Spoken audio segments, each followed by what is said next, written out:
Is Aveek and English में डीजी with Aveek का बहुत बहुत स्वागत है। आज हम सीखेंगे how to write a perfect essay. देखिए, जो एसे होता है बहुत ही इंपॉर्टेंट होता है। CBSE, ICSE and any other competitive exam की बात करें तो essay is an elementary, my dear friends. So video को शुरू करें, let's start. Start. Understanding an essay. An essay is not just a mere bunch of words or even a bunch of paragraphs. An essay is designed to get an opinion on a particular matter.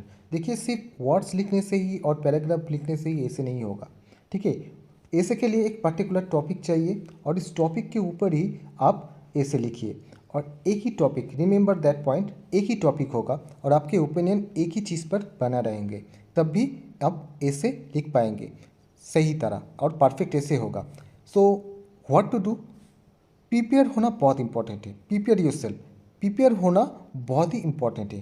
Keep yourself well informed on scientific issues like internet, sources of energy, pollution, space research etc। देखिए, इस topic पर ही ज़्यादातर ऐसे आते हैं, ठीक है। अगर इस टॉपिक पर आप वेल इन्फॉर्म्ड रहे और अगर आप खुद को नॉलेजेबल रखें, इस टॉपिक के ऊपर रिसर्च करें, क्योंकि हमारे सबके पास तो अब इंटरनेट है, ज़्यादातर लोग को न्यूज़पेपर भी पढ़ते हैं, ठीक है। तो क्यों ना हम इस टॉपिक पर थोड़ा रिसर्च करें, ठीक है। आपका नॉलेज अगर बढ़ जाएगा इस टॉपिक पे, तो अगर नॉलेज बढ़ जाएगा तो ऐसे लिखने में बहुत ही आसानी होगा, क्योंकि विजुलाइज करना बहुत ज़रूरी है, ठीक है। विजुलाइज अगर कर पाए, आपका नॉलेज रहे इस टॉपिक के ऊपर, तो बहुत ही आसानी होगा आपको इससे बनने में, ठीक है। तो point to be noted, scientific issues like internet, sources of energy, pollution, space research, this are very important factor, ठीक है। चलिए आगे बढ़ते हैं। Number 2, drafting an essay. First and the foremost is to read the topic more than once to make sure none of the important details have been missed. Also, this will enhance the comfort level with the topic. First of all, topic को बहुत अच्छा तरह से समझना होगा। We'll have to understand the topic, ठीक है। और कोई भी डिटेल्स, कोई भी इम्पॉर्टेंट डिटेल्स मिस नहीं होना चाहिए, ठीक है। और आप जितने बार चाहे पढ़ सकते हैं, और मैं तो कहूँगा 5-6 टाइम पढ़े, आप 5 टाइम्स टू 6 टाइम पढ़े और माइंड में कंसेप्ट क्लियर होना चाहिए, ठीक है।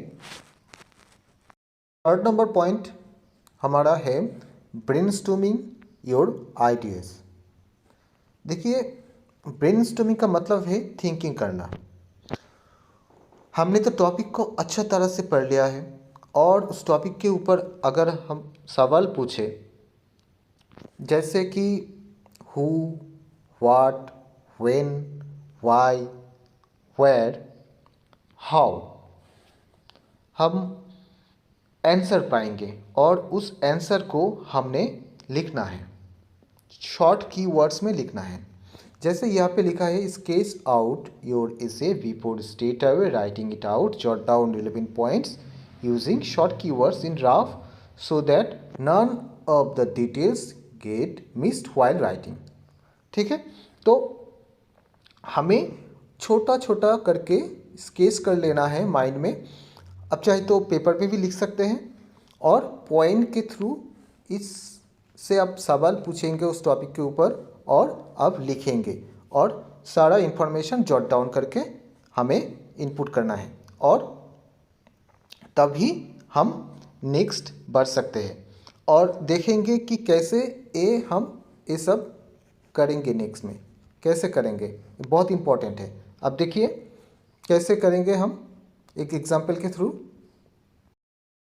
तो हमने यहाँ पे एक माइंड मैप बना लिया है और मेरा जो टॉपिक है इधर जुवेनाइल डेलिक्वेंसी मीन्स बाल अपराध, इसके ऊपर ही हमें ऐसे लिखना है। अब तो व्हाट जुवेनाइल डेलिक्वेंसी, हाउ जुवेनाइल, और हाउ कैसे लिखेंगे हम। जो देखिए इधर हमने लिया है कि role of family. Role of family बहुत इंपॉर्टेंट है बच्चे के लिए। रोल ऑफ मीडिया भी बहुत इंपॉर्टेंट, और इन्फ्लुएंसिंग साइकोलॉजी, साइकोलॉजी के ऊपर जो बच्चे इन्फ्लुएंस होते हैं, ठीक है, उसको हमने इधर लिख लिया है। और एग्जाम्पल के थ्रू हमने इधर लिख सकते हैं 2012 दिल्ली गैंग रेप, और हमने यहाँ पे लिया है जुवेनाइल जस्टिस एक्ट। जुवेनाइल से जुवेनाइल जस्टिस एक्ट 1986 में हुआ था, वो हमने इधर पॉइंट लिख लिया है। और जो हमारा टॉपिक है उसके ऊपर से अब हमें हु से जो क्वेश्चन का आंसर मिलेंगे तो वहाँ पे हम सब लिखेंगे, और व्हाई से लिखेंगे, हाउ से लिखेंगे, और हमारा एक स्केच मैप अल्टीमेट हो जाएगा। ठीक है, तो आगे बढ़ते हैं। 4 नंबर पॉइंट है हमारा फ्रेमवर्क।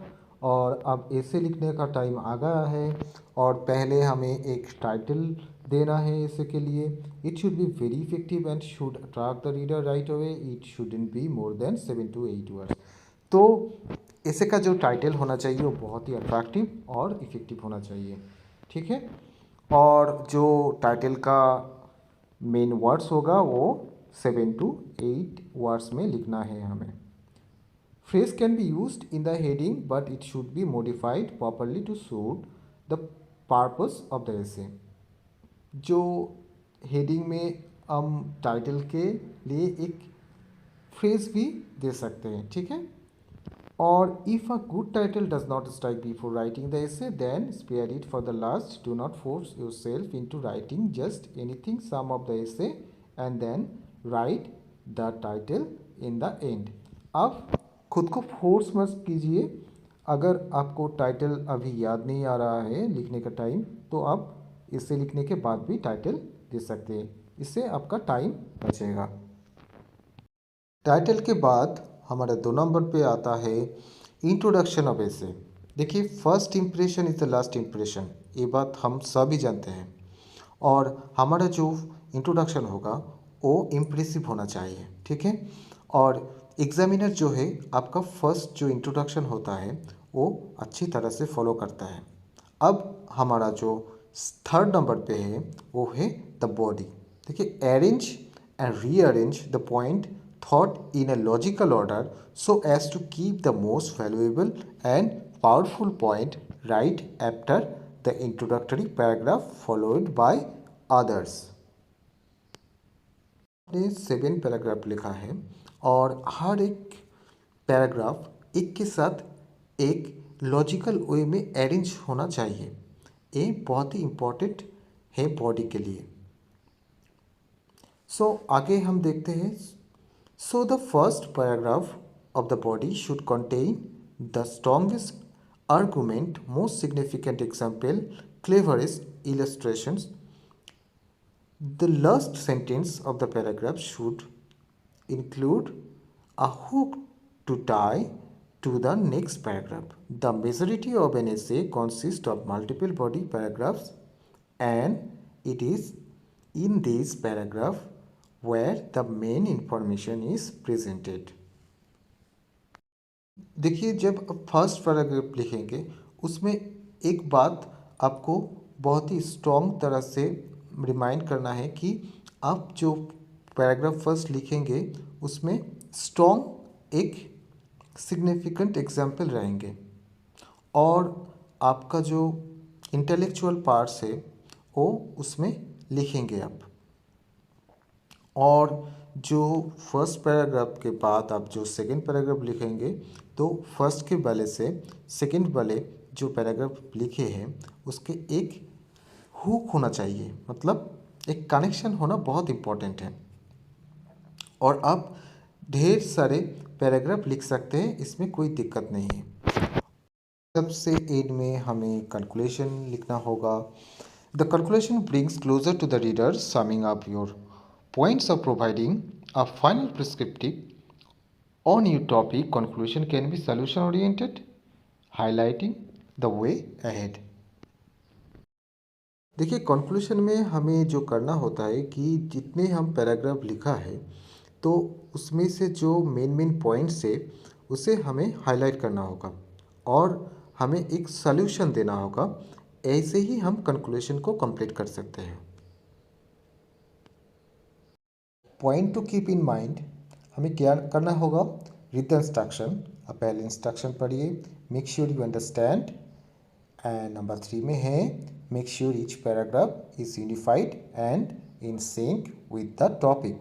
वो जो पैराग्राफ में लिखा है वो एक के साथ एक यूनिफाइड होना बहुत ज़रूरी है, ठीक है। नंबर 4 में है stock to the word limit. आपका स्टॉक ऑफ वर्ड का लिमिट सही तरह से इनपुट करना है। हमें क्या नहीं करना है? Don't write very long sentence. Avoid using all capital letters in heading. तो आप अगर कैपिटल लेटर्स हेडिंग में नहीं यूज़ करोगे तो बहुत अच्छा होगा। Don't keep much time on thinking. अब थिंक करके ज़्यादा समय मत। इसका इस टॉपिक बस इतना ही। अगर इस वीडियो से आप कुछ सीख पाए हैं तो please like and subscribe my channel, और आगे हम मिलेंगे एक नया टॉपिक के साथ। तब तक के लिए बाय बाय, टेक केयर।